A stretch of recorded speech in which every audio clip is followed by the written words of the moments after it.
বন্ধুরা, rewrite the following sentences. নিম্নলিখিত বাক্যগুলো পুনরায় লিখো।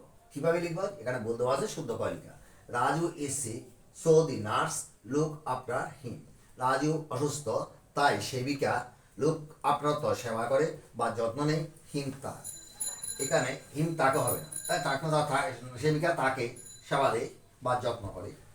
তাহলে নার্স তার প্রথম সিঙ্গুলার নাম্বার প্রেজেন্ট ইন্ডিভিজুয়ালস, এখানে আনসারটা হবে looks. looks. The doctor has prescribed some medicines. Doctor কিছু ওষুধ দিয়েছে। সাবজেক্টের পরে হ্যাভ বাই হ্যাজ থাকলে মুভ লাভটি হবে ফার্স্ট পার্টিসিপল। ফার্স্ট পার্টিসিপল হচ্ছে প্রেসক্রাইব, অর্থটা হচ্ছে ডাক্তার কিছু ঔষধ দিয়েছে। ঔষধের ব্যবস্থাপত্র দিয়েছে, প্রেসক্রাইব অর্থ ব্যবস্থাপত্র বা পরামর্শ দিয়েছে, যারা তোমরা মনে করো। তাহলে আনসারটা আসতেছে প্রেসক্রাইব, প্রেসক্রাইব, প্রাইড